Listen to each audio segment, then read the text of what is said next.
सोचें आप कार में अकेले हैं, आपकी गाड़ी एक सुनसान और वीरान जगह पर ख़राब हो गई है। आप गाड़ी में बैठे किसी मदद का वेट कर रहे हैं और फिर जो गाड़ी में रेडियो होता है उसके चैनल खुद ब खुद चेंज होने लगे, सॉन्ग्स खुद ब खुद चेंज होने लगे, गाड़ी में मूवमेंट फील हो और फिर आपको गाड़ी की बैक सीट से किसी की हंसी की आवाज़ सुनाई दे। सोचें आपकी क्या हालत हो जाएगी। ऐसे कुछ खौफनाक वाक़यात हैं जो लोग मुझसे शेयर करते हैं, मैं आपसे शेयर करता हूँ। अगर आप भी कोई ऐसी स्टोरी मुझसे शेयर करना चाहते हैं तो डिस्क्रिप्शन में एक व्हाट्सअप नंबर है और एक ईमेल एड्रेस। स्टोरीज लिख कर या वॉइस मैसेज के जरिए मुझसे शेयर कर सकते हैं। मैं बेस्ट स्टोरी सेलेक्ट करके आपसे शेयर कर दूंगा। चलते हैं आज की स्टोरीज की तरफ। आज की स्टोरीज बहुत खौफनाक होने वाली। आयतल कुर्सी का एहसार कर लें, क्योंकि कहा जाता है जब हम इन मखलूक़ात का जिक्र करते हैं तो ये बहुत इंटरेस्ट लेती हैं और हमारे करीब आने लगती है। डर ना लगे, आयतल कुर्सी पढ़ लें। चलते हैं अपनी स्टोरीज की तरफ।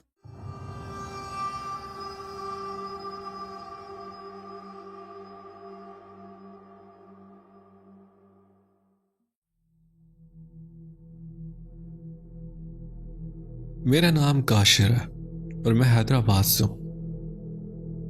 ये वाक़या सन 2010 का है। उस टाइम मेरी उम्र कम थी। हमारी कॉलोनी में एक बड़ा गर्ल्स कॉलेज था।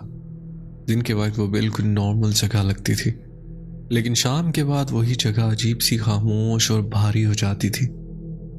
हम दोस्त रोजाना वहाँ क्रिकेट खेलने जाया करते थे। हालांकि घर वाले बार बार मना करते थे, क्योंकि वहाँ पहले भी खौफनाक वाक़यात हो चुके थे, लेकिन बचपन था, डर को मजाक समझते थे। हम हमेशा मगरिब से पहले वहां से निकल कर आया करते थे। अजान के बाद वहां रुकने की हिम्मत किसी में नहीं होती थी। एक दिन हमने वहीं एक क्रिकेट टूर्नामेंट रखा। 4 टीमें थी। माहौल बिल्कुल नॉर्मल था, हंसी मजाक शोर सब कुछ। कॉलेज की इमारत 3 मंजिला थी। अक्सर बॉल ऊपर छत पर चली जाती तो 2 लड़कों की ड्यूटी थी कि ऊपर जाकर बॉल नीचे फेंक दे। सब कुछ ठीक चल रहा था कि अचानक फाइनल मैच शुरू हो गया और उसी वक्त मगरिब की अजान हो गई। जो लड़के ऊपर जाते थे वो बिल्कुल ही थक चुके थे।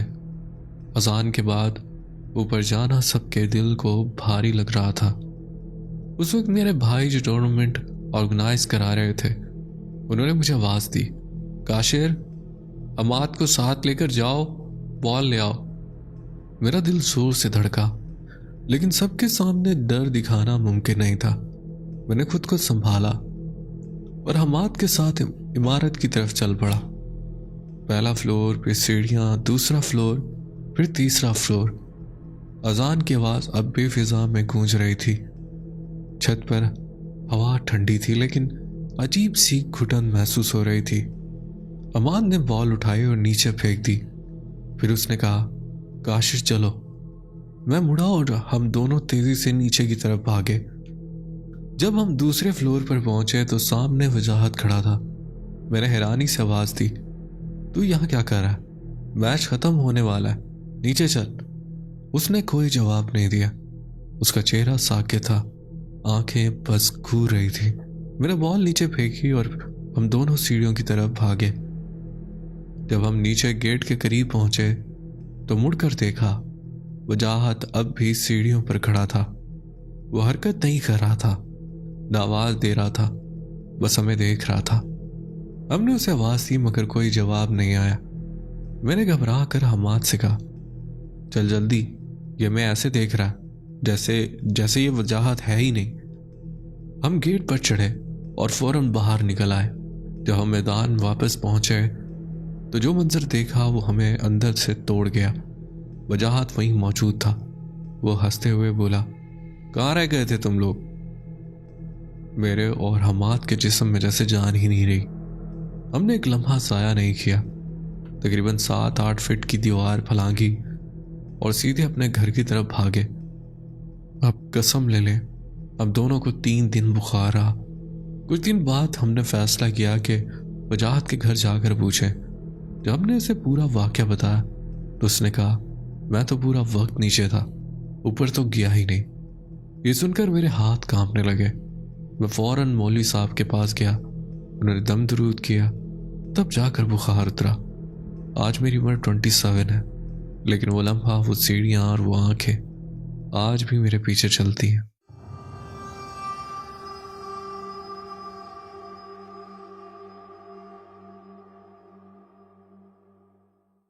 मेरा नाम शाहरुख है और मैं शिकारपुर सिंध का रहने वाला हूँ। ये वाकया बिल्कुल सच्चा है और आज तक मैं इसे भुला नहीं सकता।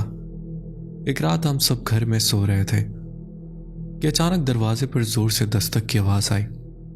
उस वक्त रात काफी गुजर चुकी थी। मेरे चचा उठे और दरवाजा खोला। दरवाजे पर एक शख्स खड़ा था। उसके चेहरे से साफ जाहिर हो रहा था कि कोई बहुत बड़ा सदमा हुआ है। उसने बताया उसकी वालदा का इंतकाल हो गया। यह खबर सुनते ही घर का माहौल बदल गया। सब लोग खामोश हो गए। हम सब ने फौरन तैयारी शुरू की और गाड़ी का इंतजार करने लगे। रात के तकरीबन 4 बजे हम गाड़ी में बैठे और अपने गांव की तरफ रवाना हो गए। तकरीबन 2 घंटे का सफर तय करने के बाद हम गांव पहुंच गए। उस वक्त तक सब कुछ बिल्कुल ठीक था। कोई गैर मामूली बात नहीं हुई थी। शाम आहिस्ता आहिस्ता ढल गई और रात होने लगी।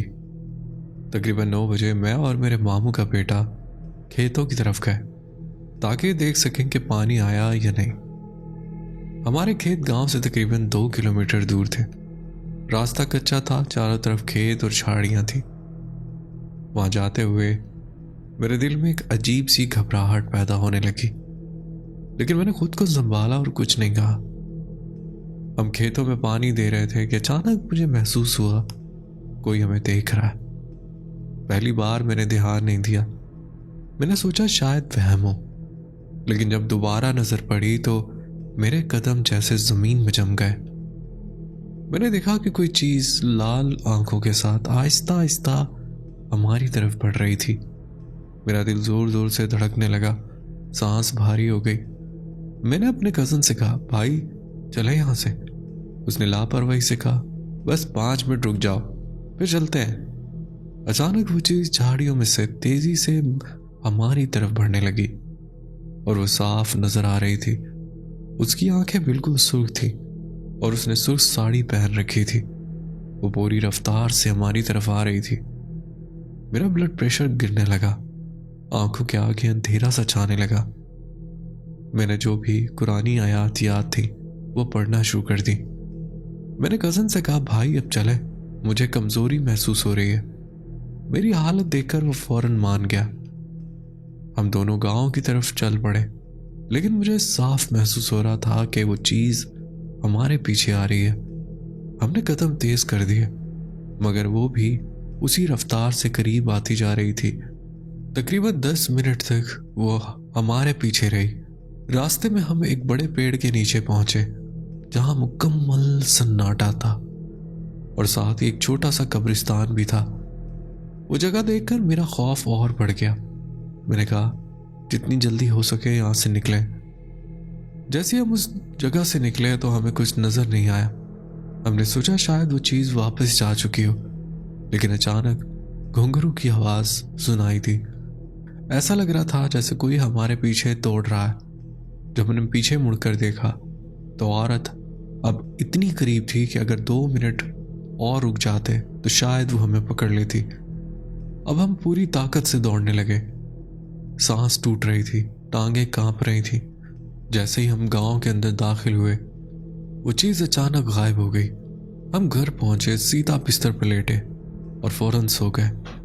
सुबह आँख खुली तो शायद बुखार था, जिस्म टूट रहा था। ऐसा लग रहा था जैसे किसी ने पीछे से जोर से मारा हो।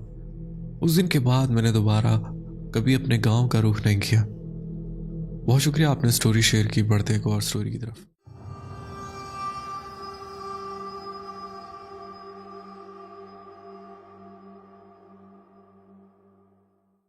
अस्सलाम वालेकुम अदनान भाई, उम्मीद है खैरियत से होंगे। मेरा नाम तलबिया है और मैं इंडिया से हूँ। मैं और मेरे बड़े मामू की बेटी जो मुझसे उम्र में बड़ी है, पिछले 2 महीने से आपकी कहानियां बहुत शौक से सुन रहे हैं। हम तो इनके आदी हो चुके हैं। आज मैं आपके साथ अपनी खाला बानो का एक सच्चा वाकया शेयर करना चाहती हूँ जो उनके बचपन में पेश आया था, मगर उसके असरात आज तक ख़त्म नहीं हुए। मेरी खाला बानो के काले लंबे और घने बाल थे। वो अपने बालों पर बहुत नाज करती थी और शायद यही गरूर एक दिन उन पर भारी पड़ गया। एक दिन वो अपने स्कूल के फंक्शन में गई। उन्होंने सफ़ेद सूट पहना हुआ था फंक्शन के दौरान वो एक दरख्त के नीचे अपने सहेलियों के साथ बैठी, कुछ खाया पिया और हंसी मजाक किया। फंक्शन खत्म हुआ तो वो सीधी घर वापस आ गए। चंद दिन बाद वो खाला बानो के रवैये में अजीब तब्दीली आने लगी। वो अचानक खामोश हो जाती, सबको घूरती रहती और फिर बगैर किसी वजह के हंसने लगती। मेरे नाना को ये सब कुछ अजीब लगा, मगर उन्होंने सोचकर नज़रअंदाज कर दिया कि शायद ये बचपना है। फिर आहिस्ता आहिस्ता घर में बहुत अजीब बातें होने लगी। रात के वक्त लाइट खुद ब खुद ऑन और ऑफ होने लगी। एक दिन खाला बानो घर के बाहर मेरी दूसरी खाला और मामू के साथ खेल रही थी कि अचानक इन्होंने एक लंबी जंप लगाई, सीधा छत पर पहुंच गई। फिर उसी तरह छलांग लगाकर नीचे आ गई। सबसे खौफनाक बात यह थी कि उनके जिस्म पर एक खराश तक नहीं आई। मेरी दूसरी खाला ये देखकर बुरी तरह घबरा गई। मामू ने फौरन ये बात नाना नानी को बताई। नाना ने एक मौलवी साहब को बुलाया जो इलाके में बहुत पहुंचे हुए माने जाते थे। जब मौलवी साहब आए तो खाला बानो अचानक शदीद गुस्से में आ गई। उनकी आवाज़ इतनी खौफनाक थी कि मेरी दूसरी खाला वहीं बेहोश हो गई। मामू को वैसे भी ज़्यादा डर नहीं लगता था, क्योंकि वो अक्सर हमारे दूसरे घर में सफ़ेद लिबास में किसी को किचन के आसपास आते जाते देखते थे। एक बार मेरे छोटे मामू सो रहे थे और उनके कंबल से रोशनी निकल रही थी। बड़े मामू ने मजाक समझा कि शायद वो किसी से मोबाइल पर बात कर रही होंगी। जो उन्होंने कंबल हटाया तो छोटे मामू गहरी नींद सो रहे थे और उनके पास कोई मोबाइल नहीं था। मोबाइल तो दूर, वो चार्जर पर लगा हुआ था। अब दोबारा खाला बानो की तरफ आती हूँ। जब मौलवी साहब ने उन पर दम पड़ना शुरू किया तो वो ज़ोर ज़ोर से चिल्लाने लगी। फिर मौलवी साहब ने उस वजूद से बात की तो हकीकत सामने आई। वो जिन था जो खाला बानो के बालों पर आशिक हो गया था। वो इसी दरख्त के नीचे आया था जहाँ खाला अपनी सहेलियों के साथ बैठी थी। मौलवी साहब को भी बहुत तकलीफ हुई। जिन ने घर वालों से कहा कि वो ये घर छोड़ दे और ये भी कहा कि वो खाला की शादी नहीं होने देगा। उस वक्त खाला की मंगनी हो चुकी थी। उनकी सास को भी सब मालूम था, मगर वो बहुत अच्छी खातून थी। इन्होंने पूरा साथ दिया। काफ़ी पढ़ाई के बाद जिनको निकाल दिया गया और खाला को एक अंगूठी दी गई जो इन्हें हमेशा पहन कर रखनी थी। अदनान भाई, डरा देने वाली बात तो ये है कि कुछ ही दिन बाद वो मौलवी साहब वफात पा गए। अगरचा सब कुछ ठीक हो गया और नाना नानी ने वो घर छोड़ दिया, मगर खाला की शादी उसी गली में हुई जहां हमारा पुराना घर था। असल खौफ अभी ख़त्म नहीं हुआ था। अभी इसी रमज़ान की बात है कि सब नानी के घर जमा थे कि खाला बानो के सर में शदीद दर्द शुरू हो गया। बड़े मामू ने उनका सर दबाया तो वो सीधी लेट गई। कुछ बोल नहीं रही थी, बस आंखों से आंसू बह रहे थे। सब कजन्स पहले इसे मजाक समझ रहे थे, मगर बड़े मामू ने नानी से कहा, ये वही अलामात हैं जो पहले इनके साथ होती थी। आज भी वो जिन खाला बानो को मुकम्मल तौर पर नहीं छोड़ सका। आज भी कुछ असरात बाकी है। जब मैं और मेरी बड़ी कज़न नानी के घर होते हैं तो हमें भी कई चीज़ें महसूस होती हैं।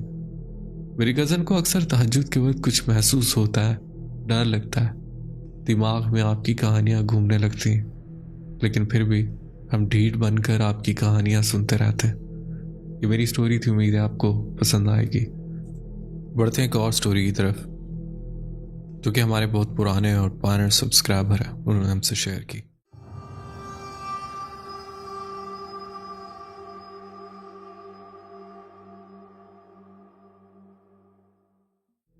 अस्सलाम वालेकुम अदनान, कैसे हैं आप? उम्मीद है खैरियत से होंगे। आज काफ़ी अरसे बाद आपसे दोबारा रब्ता किया। उससे पहले भी मैं अपनी 2 कहानियाँ आपसे शेयर कर चुका हूँ। मैंने सोचा कि तीसरी बार भी आपके साथ एक कहानी शेयर करूँ। तब तो वालदा हयात थी, मगर अब वालदा का इंतकाल हो चुका है। अल्लाह ताला उन्हें जन्नतुल फिरदौस में आला मुकाम अता फरमाए। ये वाक़या मेरी वालदा का है जो उनके साथ लंदन में पेश आया था। मैं अपनी वालदा के पास मिलने गया हुआ था। ये बात है 1991 की। उस घर के अंदर कुछ ऐसे वाकयात हुए जो मेरे लिए तो नए थे मगर मेरी वालदा के लिए पुराने हो चुके थे। एक रात जब मैं सो रहा था तो अचानक से मेरी वालदा की चीखने की आवाज़ आई। मेरे लिए बहुत हैरान कुन बात थी। मैं उठकर बैठ गया अपने कमरे में और सोचने लगा कि क्या ये वाकई मेरी वालदा की आवाज़ थी। उसके बाद उठकर गया तो मेरी वालदा ने मुझे बताया तो उन्होंने ख्वाब में देखा था कि कोई शख्स है जिसने हुडी पहनी हुई है। उस जमाने में ये नया फैशन आया था, हर कोई कह रहा था। खैर उन्होंने देखा वो आदमी चारों तरफ फिर रहा है और कोई लिक्विड है जो घर के ऊपर छिड़क रहा है। फिर वो अम्मी की तरफ आया और बहुत ही खौफनाक तरीके से उसने अम्मी की तरफ अपना हाथ बढ़ाया। तो उस टाइम पर अम्मी की आंख खुल गई। बहरहाल ये बात आई गई हो गई। फिर बाद में पता चला कि उस घर के अंदर किसी का इंतकाल हुआ था या कत्ल हुआ था, कुछ पता नहीं। खैर ये सिलसिला चलता रहा। मैं 6 महीने के लिए लंदन में था तो मेरा भाई मुझसे मिलने के लिए आयरलैंड से आया था। हमारे कमरे में खिड़की के बिल्कुल नीचे मेरा बेड लगा हुआ था, इस तरह कि अगर उठकर बेड पे बैठो तो मैं खिड़की से बाहर देख सकूं। और बिल्कुल उसके सामने दूर मेरे भाई का बिस्तर लगा हुआ था जो कि बिल्कुल दरवाजे के पास था। वो अपने साथ अपना स्लीपिंग बैग लेकर आया था, उस ख्याल से कि अगर अम्मी के पास डबल रजाई या उस तरह की कोई चीज़ ना हुई तो मैं स्लीपिंग बैग में ही सो जाऊंगा। और वो इसी स्लीपिंग बैग में सो गया और मैं अपने बेड पर सो गया। अब अचानक रात के वक्त ऐसा महसूस होता है जैसे किसी ने मेरी गर्दन दबाई है, तो मेरी आंख घबराहट से खुलती है। तो मैं देखता हूं कि मेरी हर कोशिश नाकाम हो रही है। मेरी उम्र उस टाइम 21 साल थी। फिर मुझे ख्याल आया कि मुझे आयतल कुर्सी पढ़नी चाहिए। मैंने आयतल कुर्सी का विर्द शुरू किया, शायद 2-3 ही मर्तबा किया होगा कि उस चीज़ की गिरफ्त मेरी गर्दन पर ढीली पड़ गई। मैं आयतल कुर्सी पढ़ तो रहा था मगर मैं समझ रहा था कि शायद मेरा भाई आकर मेरी गर्दन के रग दबाकर मुझे डराने की कोशिश कर रहा है। मगर मैं ये समझ रहा था कि शायद मेरा भाई मेरी गर्दन दबाकर मुझे डराने की कोशिश कर रहा है। मैं बहुत गुस्से में था और मैं पसीनों पसीनी हो गया। जैसे ही मैं उठा तो मैंने देखा कि वो बहुत गहरी नींद में सो रहा है। ऐसा हो ही नहीं सकता था कि वो अपना स्लीपिंग बैग खोल कर आए, मेरा गला दबाए और फिर वापस जाकर स्लीपिंग बैग में इतनी गहरी नींद सो जाए। मैंने ये बात भी बताई मगर ये बात भी आई गई हो गई। अम्मी ने तो इस बात पर यकीन कर लिया मगर भाई जो था वो शायद सोच में पड़ गया। हमारे यहाँ लंदन में बाथटब होते हैं। सर्दी में तो आप हफ्ते में 2 मरतबा बाथ लेते हैं मगर गर्म पानी से। तो मेरी वालदा के साथ ये हुआ कि जब वो बात ले रही थी तो उनके कान में सरगोशी हुई कि तुम इस बाथटब में डूब कर मर जाओ। तो मेरी वालदा जल्दी से बाहर आई और फिर ये देखा गया कि जो बाथरूम का रोशनदान था उसके अंदर धुएं से कुछ शक्लें बन रही थी रात के टाइम। बहरहाल वो घर छोड़ना पड़ा क्योंकि बहुत ज़्यादा चीज़ें होना शुरू हो गई थी। वो फ्लैट काफ़ी खूबसूरत था, अम्मी के लिहाज से काफ़ी बड़ा था। उनके रहने के लिहाज से 2 बहुत बड़े बड़े बेडरूम्स थे, एक बहुत बड़ा लिविंग रूम और फ्लैट की खिड़कियां बहुत बड़ी थी। उस ज़माने में इस किस्म के फ्लैट्स मिलना बहुत मुश्किल थे किराए पे, तो हमें कोई और सूरत नज़र नहीं आई तो हमें घर छोड़ना पड़ा। मगर वो चीज़ मेरी वालदा का पीछा करते करते दूसरी जगह भी गई। दूसरे घर में भी काफ़ी मामलात हुए। ऐसा लग रहा था जैसे कि मसला घर का नहीं, कोई चीज़ मेरी वालदा के पीछे पड़ गई थी। मेरी खाला बहुत ज़्यादा नमाजी परहेजगार है और हमारे घर में पढ़ना पढ़ाना बहुत चलता है, तो उन सब ने मिलकर पढ़ाई की। तो उसके बाद जाकर थोड़ा अफाका हुआ और इसके बाद मेरे ख्याल में इस चीज़ ने अम्मी का पीछा छोड़ दिया। फिर इन्हें तंग करना कम कर दिया क्योंकि अम्मी सारी बात मुझे नहीं बताती थी। तो ये एक छोटी सी स्टोरी है, उम्मीद है आपको पसंद आएगी। अल्लाह हाफिज़। बहुत शुक्रिया आपने अपनी स्टोरी शेयर की। अल्लाह ताला आपकी वालदा की बख्शिश फरमाए, उन्हें जन्नतुल फिरदौस में आला मुकाम अता फरमाए। बढ़ते हैं एक और स्टोरी की तरफ।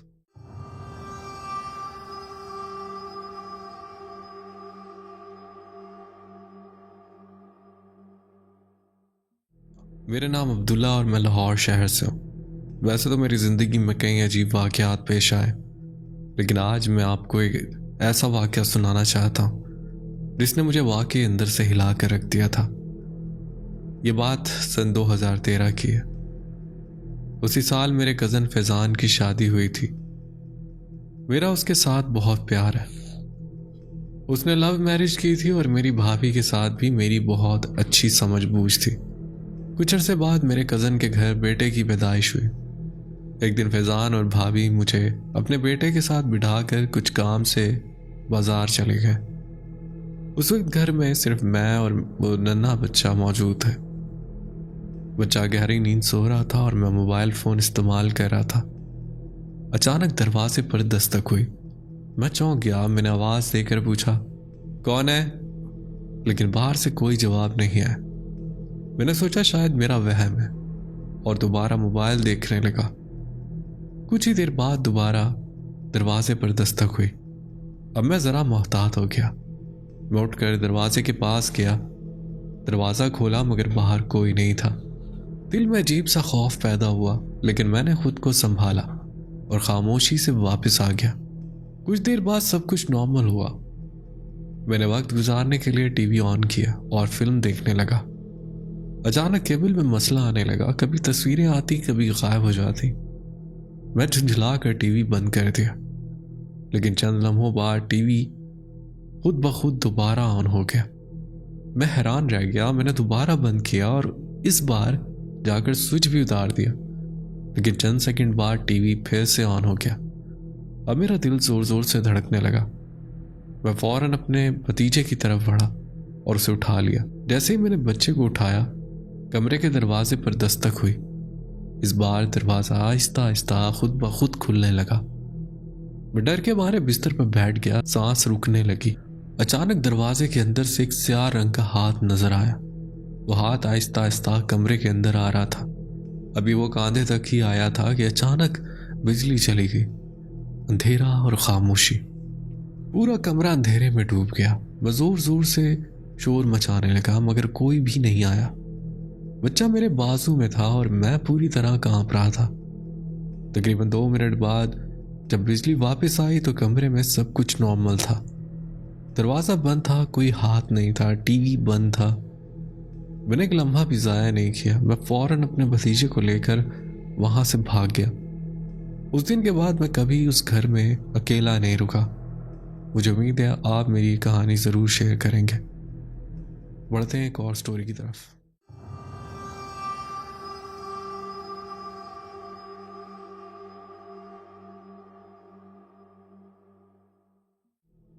मैं पाकिस्तान के शहर उकाड़ा का रिहायशी हूँ और कुछ ज़ाती वजूहात पे अपना नाम जाहिर नहीं करना चाहता। ये वाक़या तकरीबन 3 साल पुराना है। काफ़ी अरसे से मैं ये कहानी आपके साथ शेयर करना चाह रहा था, मगर वक्त नहीं मिल सका। ये वाक़या उस वक्त का जब मेरी 9वीं जमात के बोर्ड के इम्तिहान हो रहे थे। उन्हीं दिनों मेरी तबीयत अचानक बहुत ज़्यादा ख़राब होना शुरू हो गई। मेरी हालत ये थी कि मैं कुछ भी खाता तो वो फ़ौरन गैस के ज़रिए बाहर निकल आता। मेरा जिस्म दिन ब दिन कमज़ोर होता जा रहा था।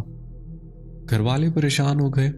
मुझे डॉक्टर के पास ले जाया गया। उन्होंने दवाइयाँ लिख दी और कहा 3 दिन तक इंजेक्शन भी लगवाने पड़ेंगे। लेकिन इलाज के बावजूद मेरी हालत में कोई ख़ास बेहतरी नहीं आई। उसी दौरान मेरे साथ एक और अजीब बात होने लगी। मुझे घर में अक्सर साया नज़र आने लगा। कभी यूं लगता जैसे कोई मेरे पीछे खड़ा है, और जब मैं अपने कमरे की तरफ जाता तो ऐसा महसूस होता जैसे कोई मेरा पीछा कर रहा। मैं कई बार मुड़ा मगर पीछे कोई नज़र नहीं आया। मेरी तबीयत के साथ साथ मेरा ज़हनी सुकून भी ख़त्म होता जा रहा था। आखिरकार मेरे चचा मुझे एक आलिम साहब के पास ले गए। उन्होंने मुझे गौर से देखा और फिर मुझ पर दम किया। इसके बाद उन्होंने मुझे 7 दिन के लिए पानी पढ़ कर दिया और कहा यह पानी पूरा ख़त्म करना है। फिर उन्होंने एक ऐसी बात बताई जिसने मुझे अंदर तक हिला दिया। उन्होंने कहा कि किसी ने मेरे नाम का एक पुतला जिसे लोग वुडू डॉल भी कहते हैं, कब्रिस्तान में दबा रखा है।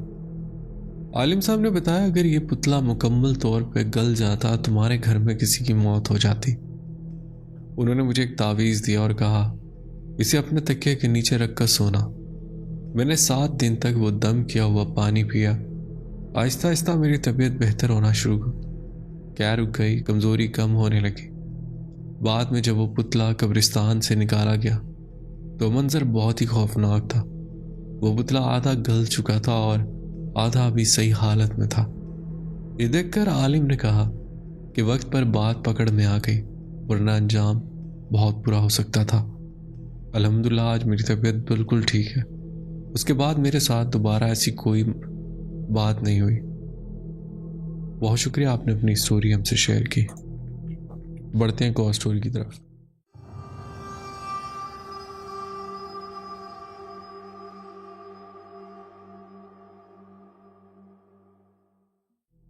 मेरा नाम अरसलान है और मैं आज अपने अब्बू के कज़न का एक सच्चा वाक़या सुनाने जा रहा हूँ। हम लाहौर में रहते हैं लेकिन हमारा गांव ननकाना साहब है। ये वाक़या भी हमारे उसी गांव का है। मेरे अब्बू के कज़न यानी मेरे चचा जिनका नाम आमिर है, एक रात अपनी फसलों को पानी लगाने गए हुए थे। गांव के लोग अक्सर रात के वक्त ही खेतों को पानी लगाते हैं क्योंकि उस वक्त ना गर्मी होती है और ना ज़्यादा शोर। उस रात भी आमिर अपनी ज़मीन पर अकेले ही थे। आसपास मुकम्मल वीरानी थी, दूर दूर तक कोई इंसान नजर नहीं आ रहा था। आमिर अपने साथ फावड़ा लाए हुए थे जिसकी मदद से वो पानी को दूसरी ज़मीन की तरफ जाने से रोक रहे थे। कुछ देर में उन्होंने अपना काम मुकम्मल कर लिया और वहीं बैठ गए ताकि फसलों में पानी भरने का इंतज़ार कर सकें। कुछ ही देर गुजरी थी कि उन्हें शदीद प्यास महसूस होने लगी। उन्होंने सोचा कि ज़रा पानी पी लिया जाए। उनके खेत से थोड़ी ही दूर एक नलका यानी हैंडपंप लगा हुआ था। आमिर ने दिल में सोचा कि इसी बहाने कुछ वक्त भी गुजर जाएगा और प्यास भी बुझ जाएगी। लेकिन जैसे ही उनके जहन में उस नलके का ख्याल आया, साथ ही पुराना बरगद का दरख्त भी याद आ गया जो बिल्कुल उसी नलके के ऊपर मौजूद था। दिन के वक्त तो उसका साया नलके पर पड़ता और मंजर बिल्कुल आम सा लगता था, मगर रात के वक्त वो दरख्त इतना खौफनाक लगता कि उसके करीब जाने की हिम्मत बहुत कम लोगों में होती थी। आमिर नलके की तरफ बढ़ ही रहे थे कि अचानक उन्हें दूर से नजर आया कि कोई नलके के पास बैठा हुआ है। उनका दिल एक लम्हे को रुक सा गया। आमिर ने हिम्मत करके आवाज दी, कौन है वहां? लेकिन जवाब न मिला। उनकी आवाज जैसे रात की खामोशी में दबकर रह गई। उन्होंने दोबारा जरा जोर से पूछा, भाई कौन है वहां? ये सुनते ही वो शख्स अचानक उठा और आहिस्ता से चलने लगा। ये मंजर देखते ही आमिर के दिल में खौफ उतर गया। प्यास की शिद्दत के बावजूद दिल ही दिल में पानी पीने के इरादा तर्क करने लगा, मगर गला इतना खुश्क हो चुका था कि कदम खुद ब खुद आगे बढ़ने लगे।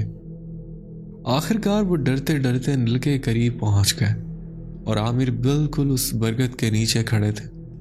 पानी पीते हुए वो बार बार इधर उधर देख रहे थे कि कहीं कोई इन्हें घूर तो नहीं रहा। जैसे ही उन्होंने पानी पिया उन्होंने फौरन वहां से निकलने का इरादा किया, लेकिन जब वो पलट कर पीछे देखते हैं तो अचानक उनके कदम जैसे जमीन में जम गए।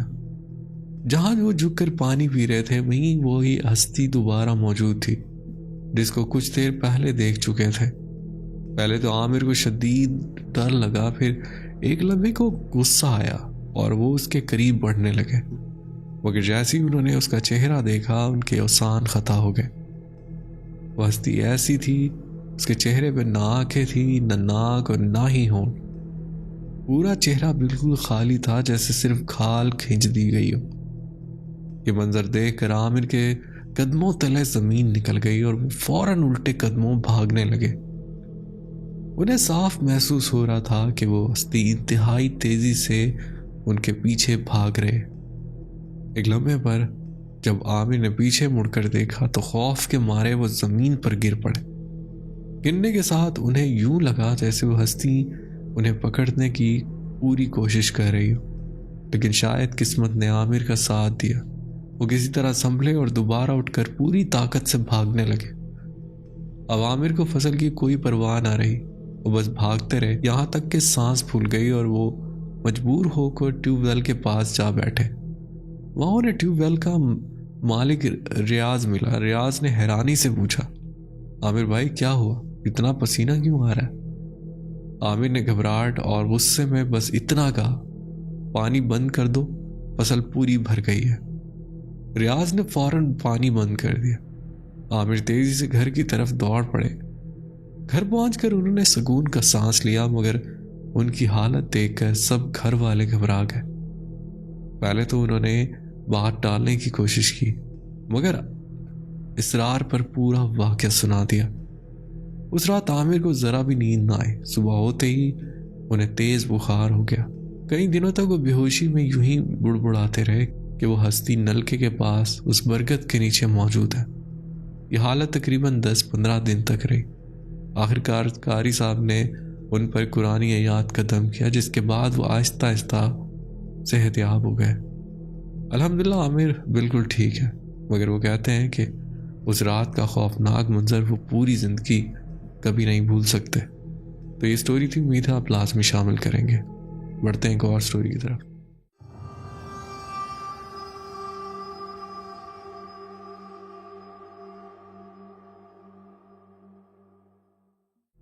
मेरा नाम असद है। मैं आपकी कहानियाँ बाकायदगी से सुनता हूँ। ये वाक़या 2021 का है, कोरोना से पहले का। मुझे ट्रैवलिंग का बहुत शौक है।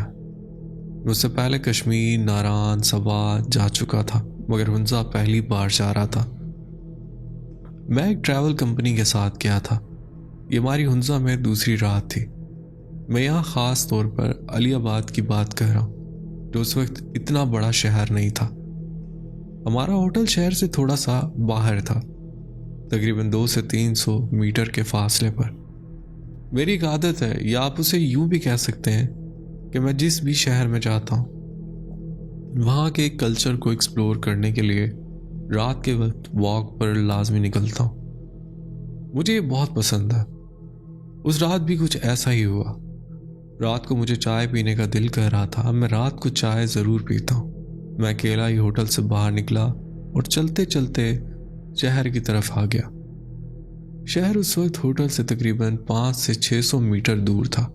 रात का वक्त था, तकरीबन 12 या 12:30 बज रहे थे। शहर में उस वक्त कोई दुकान खुली हुई नहीं थी, मुकम्मल खामोशी। मैं सिटी से थोड़ा सा बाहर निकला और अचानक एक दुकान खुली हुई नजर आई।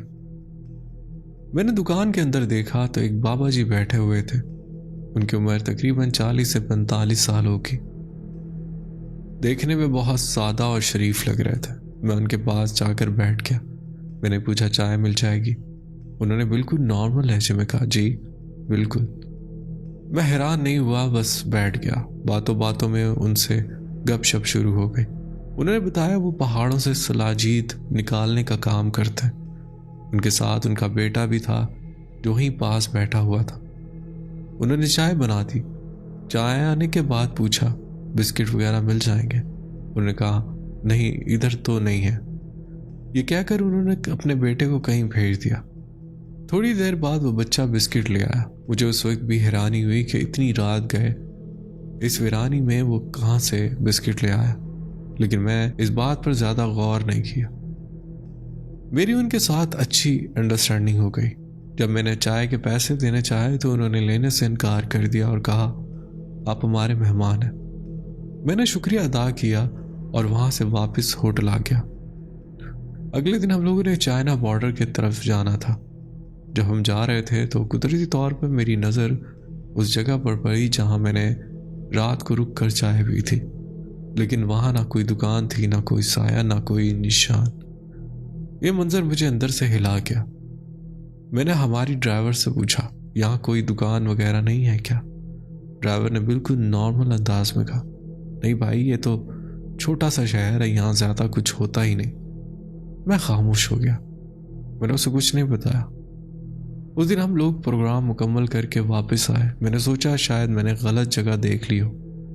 उसी रात मैं दोबारा वहाँ गया, लेकिन उस रात भी ना कोई दुकान, ना कोई बाबा जी, ना उनका बेटा। मैं शदीद हैरानी में था। अगले दिन हमें वापस जाना था, मगर मैंने फैसला किया कि मैं रुक कर उस बात की इन्वेस्टिगेशन करूंगा। मैंने मकामी लोगों से पूछताछ की। कुछ देर बाद एक मकामी शख्स ने बताया, हाँ, यहाँ पहले वाकई एक चाय की दुकान होती थी। एक आदमी था और उसका बेटा भी, मगर वो दोनों यहीं रोड के एक्सीडेंट में फौत हो गए थे। गाड़ी की ब्रेक फेल हो गए थे और गाड़ी बेकाबू होकर सीधी यहाँ लगी। ये सुनकर मेरे हाथ पांव ठंडे हो गए। मैं सोचने लगा, ये कैसे मुमकिन है? एक ऐसा शख्स जो मर चुका वो दुकान खोल सकते हैं, चाय बना सकता है, और मैंने खुद उसके हाथ की चाय पी है। ये कोई ख्वाब नहीं था, मैं जागा हुआ था। मैंने चाय पी थी, मैंने बातें की थी। कुछ दिनों तक मैं उस बात पर ज़्यादा अपसेट रहा। आज भी जब कभी ये वाक़या याद आता है तो मेरे रोंगटे खड़े हो जाते हैं। शायद सुनने वालों को ये इतना हैबतनाक ना लगे, मगर मेरे लिए ज़िंदगी का खौफनाक तजुर्बा था।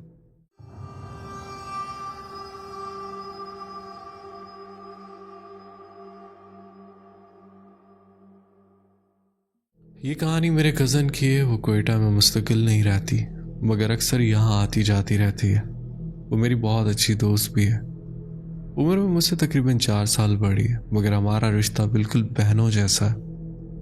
एक बार उसने मुझे अपनी कज़न के बारे में बताया। वो सब पेशन में रहती थी। बातों बातों में उसने जिक्र किया कि उन पर जिन या किसी और चीज़ का साया आ गया था। उनका घर बहुत बड़ा और खूबसूरत था। सैन में दरख्त थे, फलों की क्यारियाँ थी और मवेशी भी रखे जाते थे। ये सब मेरी पप्पू की बेटियाँ थीं और हम कभी कभार बाबा के साथ उनके हॉल चले जाते थे। मेरी कज़न ने बताया कि एक दिन उसकी एक कज़न बिल्कुल ठीक ठाक खड़ी थी और कि अचानक यूं लगा जैसे किसी ने पीछे से जोर का धक्का दिया। वो जोर से गिरी और उसके पांव बुरी तरह मुड़ गए। पहले तो सबने यही समझा कि शायद किसी ने मजाक में धक्का दिया होगा, लेकिन हकीकत यह थी कि उस वक्त वहां कोई भी मौजूद नहीं था। जब दर्द कम ना हुआ तो उसे डॉक्टर के पास ले जाया गया। डॉक्टर ने बताया कि हड्डियां टूट चुकी हैं, यानी फ्रैक्चर है। ये सुनकर सब लोग खामोश हो गए। ये वाकया यहीं ख़त्म नहीं हुआ। मेरी अम्मी हमेशा मुझे कहती थी कि उसके घर के सहन में अकेली न जाया करो। वहाँ एक झूला लगा हुआ था जो मुझे बहुत पसंद था। सहन के बिल्कुल बीच में था और उसके इर्द गिर्द दरख्त और फूल थे, लेकिन अम्मी मुझे कभी अकेली वहाँ नहीं जाने देती थी। बाद में पता चला कि उन्हें दो कज़न की हालत काफ़ी बिगड़ गई थी। कभी उनका जहन बिल्कुल ठीक रहता और कभी वो अजीब सा बर्ताव करने लगती। एक कज़न का हाथ भी टूट गया था। किसी को समझ नहीं आया कि आखिर कैसे। मुझे उस घर में हमेशा एक अजीब सा भारीपन महसूस होता, खास तौर पर उनके किचन के पास वाला हिस्सा जो दूसरे हिस्से से जुड़ा था। वो जगह बहुत अजीब लगती थी। वहाँ जाते ही दिल की धड़कन तेज हो जाती। मेरी कज़न बताती थी कि उस जगह उसे अक्सर यूं लगता जैसे कोई उसे धक्का देता है या कोई उसके बिल्कुल करीब खड़ा है। एक बार मैं खुद उस घर में अकेली थी। अचानक मुझे साफ साफ महसूस हुआ जैसे किसी ने मेरा नाम लेकर मुझे पुकारा। मैंने फौरन सोचा कि शायद मेरी कज़न की आवाज़ थी। मैं उसके पास गई और पूछा। वो हैरान होकर बोली, तुम्हें क्या हो गया? मैं तो खुद तुम्हें ढूंढती हुई अभी यहाँ आई हूँ। ये सुनकर मेरे रोंगटे खड़े हो गए। उस घर की छत पर भी अजीब वाक़यात होते थे। मेरी कज़न बताती कि अक्सर रात के वक्त ऊपर से किसी के चलने की आवाज़ आती है। कभी ऐसा लगता है जैसे कोई ईंट या पत्थर ऊपर से नीचे गिरा रहा है। कई बार वो ऊपर देखने भी गई, मगर वहां कोई भी मौजूद नहीं था। उन सब बातों को देखकर और सुनकर यकीन हो जाता कि उस घर में कोई ना कोई ज़रूर है। अब उसकी कज़न बिल्कुल ठीक है, लेकिन आज भी जब मैं उस घर में जाती हूँ तो वही भारीपन और खौफ मुझे ज़रूर महसूस होता है। बढ़ते हैं एक और स्टोरी की तरफ।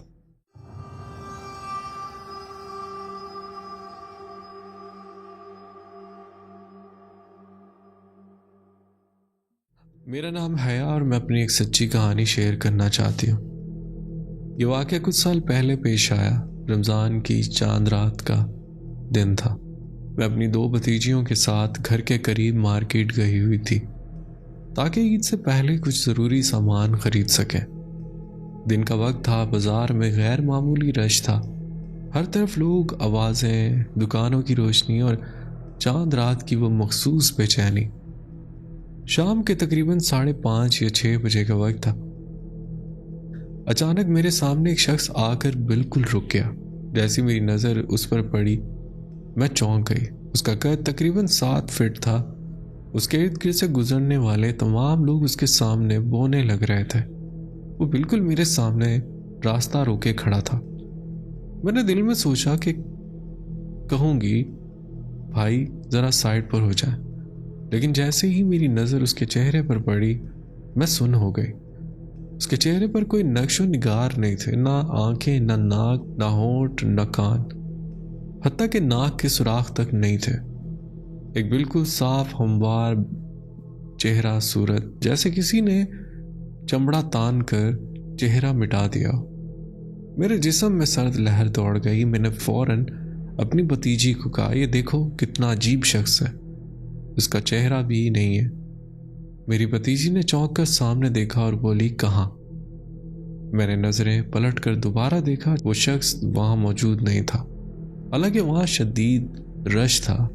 गली इतनी तंग, इतने लंबे आदमी का यूं पलक झपकते गायब हो जाना नामुमकिन लग रहा था। मेरा दिल जोर जोर से धड़कने लगा। मैंने फौरन अपने दोनों भतीजियों को साथ पकड़ा और जल्दी से मार्केट से निकलकर घर जाने के लिए रिक्शा ले लिया। हम रिक्शे में बैठ गए, मगर चूंकि चांद रात थी इसीलिए सड़कें इंतहाई रश वाली थी। हमारा रिक्शा काफी देर तक एक ही जगह फंसा रहा। उसी दौरान मेरी नजर सामने आती एक औरत पर पड़ी। शक्ल से वो मेमन लग रही थी। सर पर दुपट्टा जमा हुआ, दरमियाना कद, उम्र तकरीबन 60-65 साल। वो खास मेमन औरतों के अंदाज में हाथ में सब्जियों का टोकरा लिए चल रही थी, लेकिन उसके पीछे बिल्कुल करीब करीब एक 7 फीट लंबा ख्वाजा सरा बिल्कुल उसी के अंदाज में चलता जा रहा था। वो इतना करीब था कि देखने वाला लाशोरी तौर पर उस मंजर को घूरे। अजीब बात यह थी कि वहां मौजूद मुझ समेत सिर्फ एक औरत उसे देख पा रही थी। बाकी लोग ऐसे गुजर रहे थे जैसे कुछ भी गैर मामूली नहीं। अचानक वो मेमन औरत लड़खड़ाई। ऐसा लगा कि वो गिरने वाली, मगर वो संभल गई। उसी लम्हे बिल्कुल उसी हरकत के साथ पीछे चलने वाला वो लंबा ख्वाजा सरा भी यूं झुका जैसे उसे भी ठोकर लगी हो, और जैसे ही वो औरत के सर पर गिरने वाले अंदाज में झुका, वो गायब हो गया। पल में सन्नाटा। मैं सकते में रह गई। मैंने फौरन उस औरत को देखा जो मेरे साथ साथ वो मंजर देख रही थी। वो हैरत से हाथों के इशारे से मुझसे पूछ रही थी, ये कहाँ गया? उसी लम्हे रास्ता खुल गया और हमारा रिक्शा आगे बढ़ गया। ये वाकया कराची के कागजी बाजार का है। आप जानते ही हैं वहाँ दिन रात कितनी चहल पहल और रश रहता है। लेकिन उस दिन उन चंद लम्हों में मुझे ये एहसास हुआ कि भीड़ में भी कुछ चीज़ें ऐसी होती हैं जो सिर्फ चंद आंखों को ही नजर आती। ये एक छोटा सा वाकया था, लेकिन मेरे लिए बहुत गहरा और खौफनाक। अगर आपको पसंद आए तो मेरे पास और भी बहुत कुछ है सुनाने को। फिलहाल इतना ही। बहुत शुक्रिया। बढ़ते एक और स्टोरी की तरफ।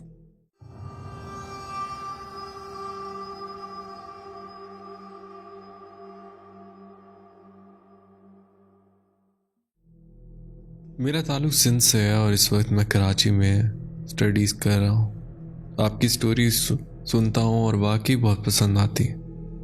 आज मैं आपकी एक कहानी सुन रहा था। मुझे अपनी आंखों देखा एक वाकया याद आ गया। ये पिछली सर्दियों की बात है। मेरा एक दोस्त है जिसका नाम अयान है। वो हमारे साथ मदरसे में सिपारा पढ़ता था। सर्दियों के दिन थे। असर के वक्त मैं नमाज पढ़ने के लिए अपने मदरसे गया। नमाज के बाद हम सब वज़ू खाने के तरफ गए। अयान जैसे ही वज़ू करने के लिए अंदर दाखिल हुआ, मैंने देखा वो वज़ू कर रहा, मगर अचानक उसकी शक्ल बिगड़ने लगी।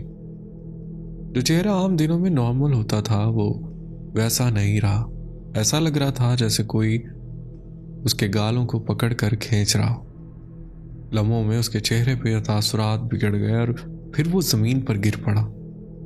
ये मेरी ज़िंदगी का पहला एक्सॉर्सिज्म था जो मैंने अपनी आंखों से देखा। मुझे इन चीज़ों में दिलचस्पी है। मैं थोड़ा बहुत एक्सॉर्सिज्म कर भी लेता हूँ, लेकिन जो मैं उस लम्हे देखा उसने मेरे अंदर तक हिला दिया। अयान जैसे ही गिरा, कारी साहब ने फौरन उसे संभाला। आपने देखा होगा कि ऐसे मौक़ों पर लोग जमा हो जाते हैं। यहाँ भी सब इकट्ठे हो गए और आखिर हुआ क्या है। मैं ये नोटिस कर रहा था कि जब कारी साहब उस पर बढ़ाई कर रहे थे तो अयान का चेहरा बार बार बदल रहा था। ऐसे लग रहा था जैसे कि किसी से लड़ने जा रहा। हालांकि जिस्मानी तौर पर वह इतना कमज़ोर था कि मामूली धक्का भी इसे दीवार से जा लगाते। मैं और मेरे कई दोस्त उस वाक़े को गवाह हैं, क्योंकि हम सब एक ही बैच के थे। हम सब ने वाज़ह देखा कि वह हंस रहा था, मगर उसके चेहरे की कोई हरकत नहीं हो रही थी। आमतौर पर जब कोई हंसता है तो होंठ हरकत करते हैं, मुंह बदलता है। यहाँ हंसने की आवाज़ आ रही थी। मुंह बहुत ज़्यादा खुला हुआ था, मगर चेहरा बेहरकत था। जैसे हमने ये बात नोटिस की, हमारे पैरों तले ज़मीन निकल गई। तकरीबन 15 मिनट की पढ़ाई के बाद उसकी तबीयत संभली। फिर हमने नमाज पढ़ी। नमाज के बाद वो किसी कोने में बैठा पारा पढ़ने लगा। मैंने उससे ज़्यादा बात नहीं की। जाहिर है, जब आपके सामने ऐसा मंजर हो तो कौन बात करे। मैं ज़्यादा देर नहीं रुका और घर आ गया। फिर मगरिब का वक्त आया। वो जनवरी के दिन थे और यहाँ 7:30 बजे के बाद मुकम्मल सन्नाटा हो जाता है। अयान मगरिब पढ़ने आया। कहते हैं कि जिस पर इस तरह के असरात हों उसे जमाइयाँ बहुत आती हैं। नमाज के दौरान वो मुसलसल जमाइयाँ ले रहा था। हमने ये नोटिस किया तो कारी साहब वहीं मौजूद थे। नमाज के बाद उन्होंने दोबारा पढ़ाई शुरू कर दी। इस बार जो हुआ वो असर के वक्त वाले वाक़े से कहीं ज़्यादा खौफनाक था। असर वाला तो जैसे ट्रेलर था, उस पर हाजिरी हो गई। वो औरत की आवाज़ में बात कर रहा था। पूरा माहौल इंतहाई डरावना हो गया। हमारे छोटे बहन भाई भी वहाँ थे। हमने उन्हें फ़ौरन घर भेज दिया।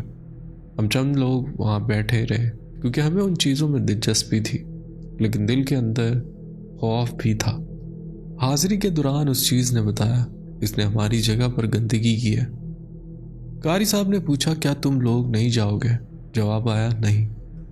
कारी साहब ने तिलावत की तो वो चीज़ उस पर से चली गई और अयान बेहोश हो गया। बाद में उसे घर ले जाया गया।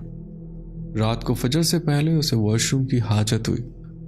जैसे ही वो वॉशरूम की तरफ गया, उसने देखा एक औरत खड़ी है। उसका रंग स्याह और उसने लालटेन पकड़ रखी है।